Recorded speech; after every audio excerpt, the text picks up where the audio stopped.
আল্লাহ পাক বলেছেন, হে মুহাম্মদ সাল্লাল্লাহু আলাইহি ওয়াসাল্লাম, বলেন সাল্লাল্লাহু আলাইহি ওয়াসাল্লাম, তোমার উম্মতের কোনো ব্যক্তি যদি আসমান জমিনের সমান গুনাহ নিয়ে আমার সামনে দাঁড়ায়, আসমান জমিন সমান গুনাহ নিয়ে আমার সামনে দাঁড়ায়, কিন্তু আমার সাথে শিরকের পাপ নাই, আমার সাথে কোনো শিরকের পাপ করে নাই, ইনশাআল্লাহ আমি আল্লাহ তার সামনে আসমান জমিন সমান ক্ষমা নিয়ে হাজির হব ইনশাআল্লাহ। তার মানে আমরা যদি ইনশাআল্লাহ তাআলা শিরকের পাপ থেকে দূরে থাকতে পারি, ইনশাআল্লাহ আশা করা যায় আমরা আল্লাহর সন্তুষ্টি পাবো ইনশাআল্লাহ। এরপর আল্লাহ রাব্বুল আলামিন কি করলেন? আল্লাহ রাব্বুল আলামিন পুরো মহাবিশ্ব সৃষ্টি করে সব দায়িত্ব ভাগ করে দিলেন। ভাগ করে দেওয়ার পরে আল্লাহ পাক জান্নাত জাহান্নাম সৃষ্টি করেছেন কিনা? আচ্ছা, জান্নাত এবং জাহান্নাম কার কার জন্য সৃষ্টি করেছেন বলেন? জিন আর মানুষ। আচ্ছা, এখন জান্নাতের চেয়ে কি শান্তির কোনো জায়গা আছে? আচ্ছা, এই জান্নাত কার জন্য সৃষ্টি করেছেন? জিন আর মানুষ। আচ্ছা, তাহলে আল্লাহ পাক মানব জাতিকে ভালোবাসেন কিনা? ভালোবাসেন কিনা? আপনি যখন কাউকে ভালোবাসবেন, তাকে সবচেয়ে সুন্দর গিফট দিতে চাইবেন কিনা? তার জন্য সবচেয়ে ভালোটা কিনতে চাইবেন কিনা? আল্লাহ পাক জান্নাত তৈরি করেছেন কাদের জন্য? আমাদের জন্য। তার মানে আল্লাহ পাক আমাদেরকে ভালোবাসেন কিনা? অবশ্যই বাসেন। আল্লাহ রাব্বুল আলামিন জাহান্নামও তো সৃষ্টি করেছেন। এখন যদি বলি যে তাহলে আল্লাহ পাক কি আমাদেরকে ভালোবাসেন না, জাহান্নামে কিভাবে দিবেন? উত্তরটা কি হবে তাহলে? উত্তর হচ্ছে এই যে যদি আল্লাহ না করুক কোনো ব্যক্তি জাহান্নামে যায়, তাহলে বুঝতে হবে সেই ব্যক্তি জাহান্নামে যাওয়ার যোগ্য ছিল বলেই জাহান্নামে গিয়েছে। কথা কি বুঝতে পারছেন? আর যদি কোনো ব্যক্তি জান্নাতে যায়, তাহলে বুঝতে হবে সেই ব্যক্তির উপর আল্লাহ পাক দয়া করেছেন বলেই সে জান্নাতে গিয়েছে। মানুষ তার আমল দিয়ে জান্নাতে যেতে পারবে না, মানুষ তার আমল দিয়ে জান্নাতে যেতে পারবে না, আল্লাহর দয়া অনুগ্রহ দিয়ে জান্নাতে যাবে ইনশাআল্লাহ। আল্লাহ পাক আমাদের সবাইকে সেই দয়া অর্জন করার তৌফিক দান করুন। আল্লাহ পাক সৃষ্টি করলেন আদম আলাইহিস সালামকে। তাকে এর আগে আল্লাহ পাক জিন জাতি সৃষ্টি করেছেন, আমি ওইদিকে যাচ্ছি না, আমি মানুষের কথা বলছি। আদম আলাইহিস সালামকে আল্লাহ পাক কেমন করে সৃষ্টি করেছেন? আল্লাহ পাক সূরা সাদের মধ্যে বলেছেন যে খলাকতু বিয়াদাই, আমি আদমকে আমার হাত দিয়ে সৃষ্টি করেছি। কি দিয়ে? হাত দিয়ে। এটা কি ভালোবাসার বহিঃপ্রকাশ নয়? আল্লাহ পাক কি আমাদেরকে ভালোবাসেন না? ভালোবাসেন। আচ্ছা, এই দুনিয়াতে যত কিছু আছে, এই দুনিয়ার আকাশ বাতাস নদী নালা পানি অক্সিজেন সবকিছু কার জন্য সৃষ্টি করা হয়েছে? গরু ছাগলদের জন্য, মানুষের জন্য? মূল দায়িত্ব কার? মূল অধিকার কার? মানুষের নয় কি? তাহলে এই পুরো বিষয়গুলো কি আল্লাহ পাকের ভালোবাসার বহিঃপ্রকাশ নয়? হ্যাঁ। আচ্ছা, এবার আসেন, আল্লাহ পাক আদম আলাইহিস সালামকে সৃষ্টি করে সমস্ত নাম শিক্ষা দিয়েছেন। এই যে নাম শিখানো মানে জ্ঞান শিখানো, এই জ্ঞান শিখানোটা কি আল্লাহর দয়া ভালোবাসা নিদর্শন নয়? একটু ধরায় দিচ্ছি আপনাদেরকে। এবার সামনে আসেন, আল্লাহ পাক ফেরেশতাদের সামনে তাকে উপস্থাপন করলেন, করে বললেন সব ফেরেশতা তোমরা যারা আছো সেজদা করো আদমকে। এই যে আমাদের পিতাকে সম্মানিত করা হচ্ছে, এটা কি ভালোবাসার বহিঃপ্রকাশ নয়? এবার আমাদের পিতাকে সম্মানিত করা হলো, ইবলিস সেজদা করলো না, সে কিয়াস করলো, বাতিল কিয়াস যুক্তি দিল আমি তার চেয়ে শ্রেষ্ঠ ইত্যাদি। আল্লাহ পাক ইবলিসকে অভিশপ্ত করলেন, আমাদের পিতা তাকে জান্নাতে রাখলেন। এই যে জান্নাতে রাখলেন, এটা কি আল্লাহ পাকের ভালোবাসা নয়? এবার আল্লাহ পাক আদম আলাইহিস সালামের পাঁজর থেকে সৃষ্টি করলেন তার স্ত্রী হাওয়া আলাইহিস সালামকে। ওই যে শুরুতে বলেছি, স্রষ্টা একা থাকতে পারলেও সৃষ্টি কি পারবে? এই জন্য আদম আলাইহিস সালামের পাঁজর থেকে তার স্ত্রীকে সৃষ্টি করা হয়েছে, উভয়ের মাঝখানে ভালোবাসা দিয়ে দেওয়া হয়েছে। বলেন সুবহানাল্লাহ। এই জেনা ভালোবাসা নিদর্শন নয়, বিয়ে শাদী হচ্ছে ভালোবাসার নিদর্শন। আল্লাহ পাক বলেছেন সূরা রুমের মধ্যে, ওয়াজআলা বাইনাহুমা মাওয়াজ্জাতা ওয়া রাহমা, আমি আল্লাহ স্বামী স্ত্রীর মধ্যে ভালোবাসা এবং হৃদ্যতা সৃষ্টি করে দিয়েছি। বলেন সুবহানাল্লাহ। তার মানে এই হারাম সম্পর্ক যেটা দেখছেন, এটা হলো একটা জেনার পথ। আর যখন আমরা হালালভাবে বিয়ে শাদী করবেন, আপনারা করবেন, তখন দেখবেন আল্লাহ পাকের পক্ষ থেকে ভালোবাসা সৃষ্টি হয়ে যাবে ইনশাআল্লাহ। অতএব ওয়াদা করতে পারি তো আল্লাহর কাছে, নিজের চরিত্রকে পবিত্র রাখবো ইনশাআল্লাহ, হারাম কোনো সম্পর্কে যাব না ইনশাআল্লাহ, কোনো সহি প্রেমেও যাব না ইনশাআল্লাহ। এটা সহি প্রেম আবার কি জিনিস? দিনী ভাই দিনী বোনের মধ্যে এখন প্রেম চলে, এগুলো হয় না মাঝে মাঝে? এগুলোও বন্ধ, এগুলো বন্ধ করতে হবে। হালাল উপার্জনের সোর্স হয়ে গেলেই দিনদার মেয়ে দেখে বিয়ে করে ফেলবেন ইনশাআল্লাহ তাআলা। অন্য কোনো পথে যাবেন না, কোনো হারাম পথে যাবেন না। ওয়াদা করেন ইনশাআল্লাহ? রাজি আছেন তো ইনশাআল্লাহ? আল্লাহ কবুল করুন, আমিন। আর বিয়ের সময় অবশ্যই দিনদারিতা দেখবেন, অন্য কিছু না। অন্য কিছু পরে, দিনদারিতা আগে। দিনদারিতা আছে, নামাজ পড়ে, পর্দা করে, মাশাআল্লাহ সব দিক ঠিক আছে, তারপরে দেখবেন আপনি অন্য কিছু, তার আগে নয়। কথা ঠিক আছে? একইভাবে মেয়েদের ক্ষেত্রেও, যে আগে দেখবেন না ছেলে কত বড় চাকরি করে, ছেলের কত বড় বাড়ি আছে, গাড়ি আছে, এটা পরে। আগে দেখবেন ছেলে নামাজি কিনা, সুন্নত আছে কিনা, ইসলামের জন্য তার সফট কর্নার আছে কিনা, ইসলাম প্র্যাকটিস করে কিনা, এগুলো আগে দেখবেন। এগুলো না দেখলে কি হবে জানেন? বিয়ের 1 বছর 2 বছর পরেই বুঝতে পারবেন দুনিয়াটা জাহান্নাম হয়ে গেছে। নাউজুবিল্লাহ। দুনিয়াতেই তখন জাহান্নামের আযাবের স্বাদ ভোগ করতে হবে। নাউজুবিল্লাহ। আল্লাহ পাক আমাদেরকে হেফাজত করুন, আমিন। তো এই যে আল্লাহ পাক আদম আলাইহিস সালামের পাঁজর থেকে সৃষ্টি করলেন কাকে, এবং ভালোবাসা দিয়ে দিলেন উভয়ের মাঝখানে, এটা কি আল্লাহ পাকের দয়া নয়? আল্লাহ পাক ভালোবাসেন না?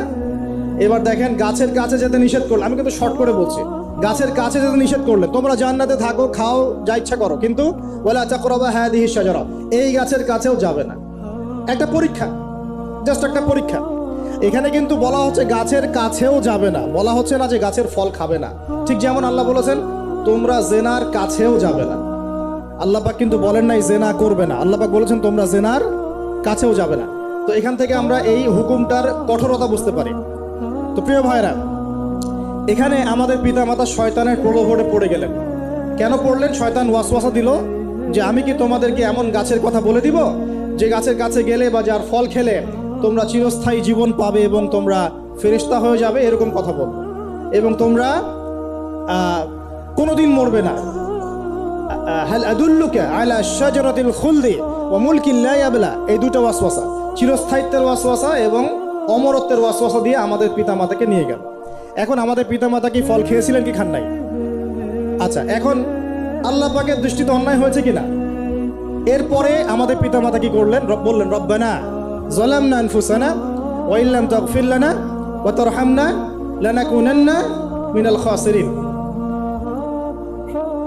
এই যে দোয়াটা তারা করলেন, এই দোয়াটা করার পরে আল্লাহ পাক কি তাদেরকে মাফ করে দিয়েছেন কি দেন নাই? বলেন, কথা বলেন। আল্লাহ পাক মাফ করে দিয়েছেন কি দেন নাই? এই যে অন্যায় করার পরেও আল্লাহ যে ক্ষমা করে দেন, মানে গুনাহ করার পরেও যে আদম সন্তানকে আল্লাহ পাক মাফ করে দেন, এটা কি আল্লাহ পাকের রহমত, দয়া কি নয়? আচ্ছা, এটা আল্লাহ পাকের নিদর্শন ছিল ভালোবাসার। এরপর আল্লাহ পাক দুনিয়াতে পাঠিয়ে দিলেন, কারণ এটা পরীক্ষা।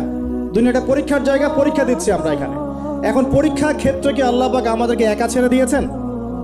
আল্লাহ পাক কি আমাদেরকে একা ছেড়ে দিয়েছেন? না। আল্লাহ পাক দুনিয়াতে পাঠিয়ে আমাদেরকে গাইডলাইন দিয়েছেন কিনা, কিভাবে চলতে হবে, কি করা যাবে কি করা যাবে না, কিভাবে চলবো কিভাবে চলবো না। আল্লাহ পাক কি ওহী নাজিল করেছেন কিনা? এই ওহী নাজিল করাটা কি আল্লাহ পাকের রহমত কিনা, আল্লাহ পাকের দয়া কিনা, ভালোবাসা কিনা? আল্লাহ পাক কি একা ছেড়ে দিয়েছেন না নবী রসুল পাঠিয়েছেন? এই যে নবী রসুলদেরকে পাঠিয়েছেন, এই নবী রসুলগণ কি আল্লাহর পক্ষ থেকে রহমত কিনা? বলেন। না হলে আমরা কি করতাম? দুনিয়াতে কেমন করে চলতাম, কিভাবে পথ খুঁজে পাইতাম, কেমন করে ইবাদত করতাম, আমরা কি জানতে পারতাম? আল্লাহ পাক রহম করে, ভালোবেসে, দয়া করে নবী রসুল পাঠিয়েছেন, আসমানি কিতাব পাঠিয়েছেন। বলেন সুবহানাল্লাহ।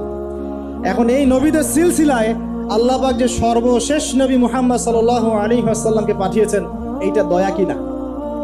এটা আল্লাহ পাকের দয়া নয়? আল্লাহ পাকের রহমত নয়? আল্লাহ পাক কি বলেন নাই যে তিনি হচ্ছেন রাহমাতুল লিল আলামিন, তিনি পুরো বিশ্ব জগতের রহমত নয় কি? আচ্ছা, এখন আমাদেরকে যে আল্লাহ পাক নবী মুহাম্মদ সাল্লাল্লাহু আলাইহি ওয়াসাল্লামের উম্মত বানালেন, এটা কি আরো বড় রহমত কিনা? বলেন তো। জান্নাতে যাবে 120 কাতার মানুষ। কত কাতার? 120 কাতার মানুষ ইন টোটাল জান্নাতে যাবে। তার মধ্যে উম্মতে মুহাম্মাদের কত কাতার জানেন? 80 কাতার। কত কাতার? বলেন সুবহানাল্লাহ। তাহলে এটা কি আল্লাহ পাকের দয়া নয়? আল্লাহ আমাদেরকে ভালোবাসেন না? আচ্ছা, আল্লাহ পাক যে আমাদের কাছে তাওরাত, জবুর, ইনজিল না পাঠিয়ে আল কোরআনের মতো কিতাব পাঠিয়েছেন, যে কিতাবের সমস্ত সমাধান আছে, এটা আল্লাহ পাকের রহমত, দয়া নয়, ভালোবাসা নয়?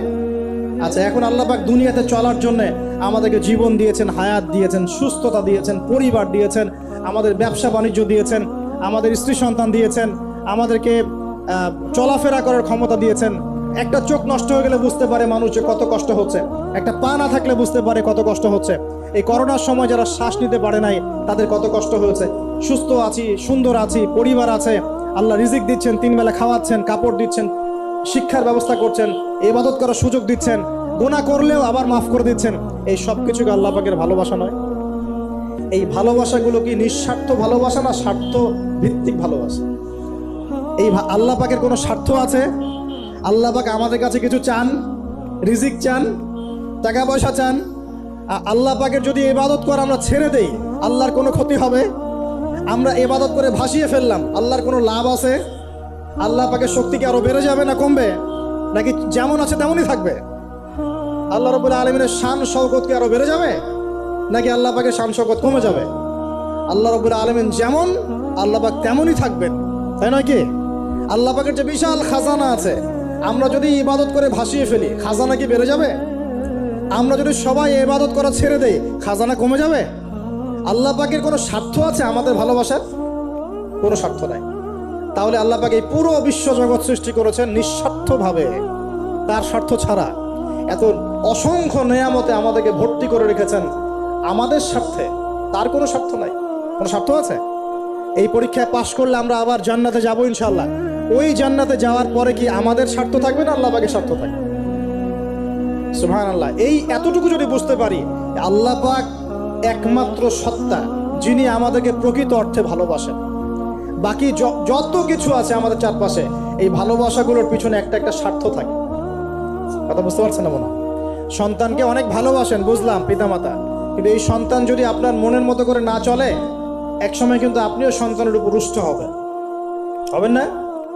স্ত্রীর জন্য এত কিছু করছেন, দেখবেন কোনো একদিন আপনি করতে পারলেন না, দেখবেন সেদিনই আপনাকে একদম ধুয়ে রেখে দিল একদম। এমন হয় কি না? তা আমাদের ভালোবাসাগুলোর পিছনে কোনো কোনো স্বার্থ থাকে কি না? আর এই যে জেনা চলছে, এই জেনার মধ্যে মূল স্বার্থটা কি? যৌনতা। মূল স্বার্থ কি?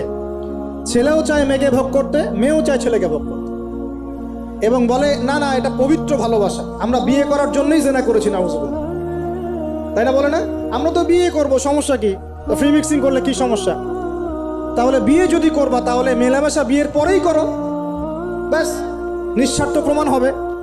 বিয়ে যদি করার উদ্দেশ্য থাকে, তাহলে বিয়ের আগে আর দেখা সাক্ষাৎ করো না, কথাবার্তা বলো না, একবার বিয়ে করো তারপরে করো, তখন দেখবেন না না এটাতে রাজি না, তার মানে স্বার্থ এখানে আছে। তাহলে নিঃস্বার্থভাবে কে আমাদেরকে ভালোবাসে? অতএব প্রিয় ভাইয়েরা এবং বোনেরা যারা শুনছেন লেকচার, নিঃস্বার্থভাবে যে সত্তা আমাদেরকে ভালোবাসেন, সেই সত্তাকে ভালোবাসতে শিখুন। আল্লাহ পাক তৌফিক দান। এখন আল্লাহ পাক আমাদেরকে কিছু কিছু ক্ষেত্রে ভালোবাসতে বলেছেন, যেমন আল্লাহ পাক তার দ্বীনকে ভালোবাসতে বলেছেন, আল্লাহ পাক তার নবীকে ভালোবাসতে বলেছেন, আল্লাহ পাক আমাদের পিতামাতাকে ভালোবাসতে বলেছেন, আল্লাহ পাক আত্মীয়তার সম্পর্ক রক্ষা করতে বলেছেন, আল্লাহ পাক রক্তের সম্পর্ক বজায় রাখতে বলেছেন, আল্লাহ পাক স্ত্রী সন্তানকেও ভালোবাসতে বলেছেন। আল্লাহ পাক কিন্তু তার রাস্তায় জানমাল ব্যয় করে আল্লাহর পথে দাওয়াত এবং জিহাদ করতে বলেছেন। এখন এগুলো আল্লাহ বলেছেন বলে আমরা করব, আল্লাহ পাক ভালোবাসতে বলেছেন বলে আমি ভালোবাসবো, কিন্তু উদ্দেশ্য হবে আল্লাহর সন্তুষ্টি অর্জন করা। আমি কেন আমার মাকে ভালোবাসি? বিকজ আমার মায়ের পায়ের নিচে আমার জান্নাত, আল্লাহ ভালোবাসতে বলেছেন তাই বাসি। আমি কেন বাবাকে ভালোবাসি? আল্লাহ ভালোবাসতে বলেছেন তাই ভালোবাসি। আমি কেন আমার স্ত্রীকে ভালোবাসবো? কারণ আল্লাহ পাক ভালোবাসতে বলেছেন তাই বাসবো। আমি কেন আমার সন্তানকে ভালোবাসবো? আল্লাহ পাক বলেছেন নেককার সন্তান আমার জন্য ওসিলা হবে, এই জন্য ভালোবাসবো। আল্লাহ পাক আমাকে বলেছেন নবীকে ভালোবাসতে, আমি নবীকে ভালোবাসবো। আল্লাহ পাক যে বিষয়গুলোকে ভালোবাসতে বলেছেন আমরা অবশ্যই ভালোবাসবো ইনশাআল্লাহ।